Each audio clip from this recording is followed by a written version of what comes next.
Okay, and welcome back to TEVAdrive episode about Ford Mach-E GT 2022 edition. And for a full review and comparison with the BMW i4, please refer to the other video. And we decided to do this standalone review just so that we can compare with some other cars and give you our general impressions about this amazing electric car. Okay, so let's hit the road and begin this review. So this is the flagship product from Ford.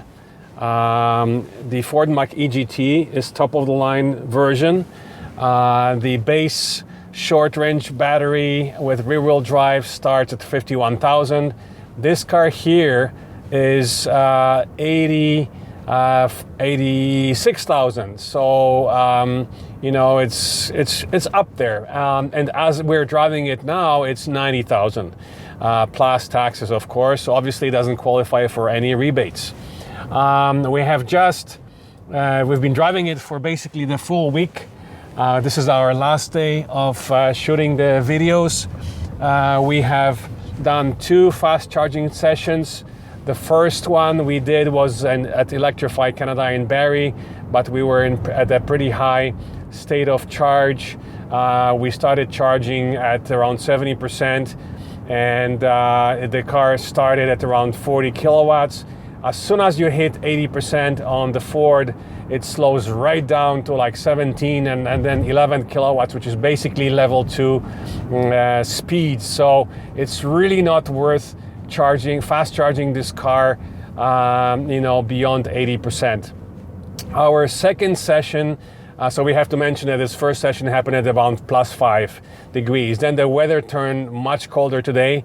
And today we ran the car down to about 21% state of charge, hoping to get a much higher result. So as you know, the maximum charge rate for the Ford Mustang Mach-E is 150 kilowatts. We did set, in both cases, we set the destination to the charger, hoping that the battery would be preconditioned by the navigation system and the car itself. We're not sure if it actually did that or not. So the second session that started at 21% state of charge at Electrify Canada in Milton at the premium outlets today. The temperature was -5 with a very strong wind. And the car started at around 40. And then it ramped up pretty quickly to the maximum rate of 115. So not bad for such a cold day like today. So we got 115, and it pretty much caught up with the BMW that was supposed to be charging, you know, much faster. So the thing about this car, though, it's because it's such a, you know, speed monster. You know, we're talking all-wheel drive, 480 horsepower, 3.7 seconds to 100. So it's basically should be matched up ideally with, you know, Tesla Model Y Performance, or the non-existent as yet Hyundai Ioniq 5N, or the Kia EV6 GT, not the GT line, the actual GT, both of which will also have close to 500 horsepower and 3.5 seconds acceleration. They have not arrived in the marketplace yet. All you can get is the 300 horsepower versions with the all-wheel drive. So it's, again, not really comparable. So really the only comparable competitor right now would be Model Y Performance, which has a longer range now. So let's go back to our consumption statistics on this car. So on the highway, going up in warmer weather in the +5 temperatures, we got a result of 26 kilowatt hours per 100 kilometers on the highway. Then as soon as we left and used the side road, the consumption dropped to about 24, which was way more than the BMW i4. We were driving at the same time, but it is also quite a bit less than the Audi e-tron under the same conditions, okay? Audi e-tron is, of course, bigger. It has the same battery size, both gross and net, very similar. but it is a bigger car. The Ford Mach-E is smaller and lower and more aerodynamic, which could be the reason for the better result on the highway consumption. Today though, when we were driving south, it was with the wind in a very cold weather. We started around -10 degrees up near Midland, ended up in Toronto. Then the total consumption was just over 30 kilowatt hours per 100 kilometers. So that's pretty much in line with the Audi e-tron, which under these conditions tend to use between 30 and 33 kilowatt hours per 100 kilometers. So and then we went to the charging station, and on the way back from the charging station from Milton to Toronto, the Ford Mach-E used about 25 kilowatt hours per 100 kilometers using the 401, then 427 over to Gardner. So again, mostly highway, and the consumption was around 25, so not as bad. But all in all, you know, this car is a performance car. It's a performance electric car. It's very spacious. It's much bigger than the i4 in both versions, but it is smaller than the iX, so it fits right smack in the middle between these two BMWs. It's very similar size to you know, the Model Y.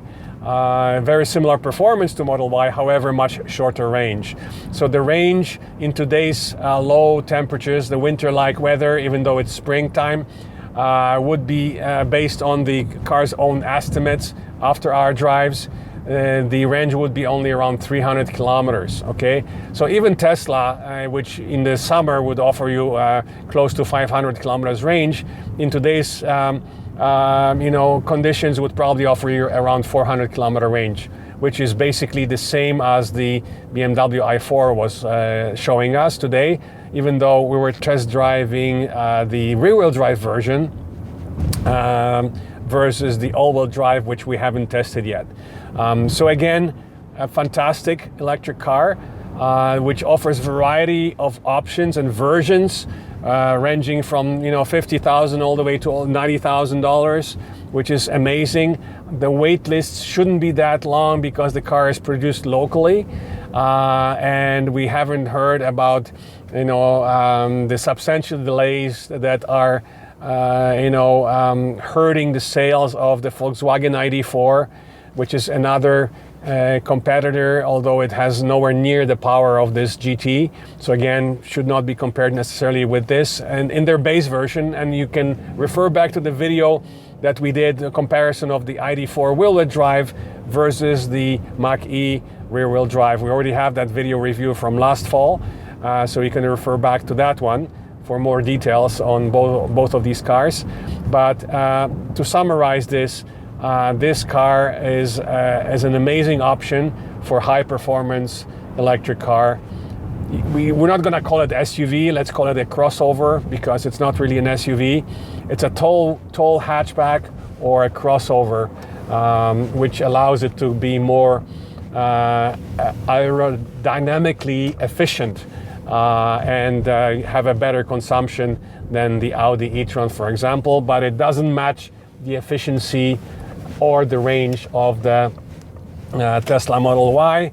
However, it does match its performance and the feel of it. When you press it down hard to accelerate, it gives us the same urgency and violent acceleration that, you know, we have felt in the Model Y Performance. Again, we have a Model Y Performance review and comparison on our YouTube channel, but we compared it with our Audi e-tron.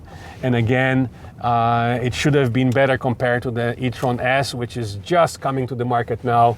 Hopefully we'll have access to that car one day soon. So again, thank you for watching, and as usual, please do not forget to press the subscribe button on our YouTube channel to be notified of our next reviews, and we have many exciting reviews coming, including both the Hyundai and Kia newest electrics, as well as the BMW iX and Mercedes EQS. Thank you for watching.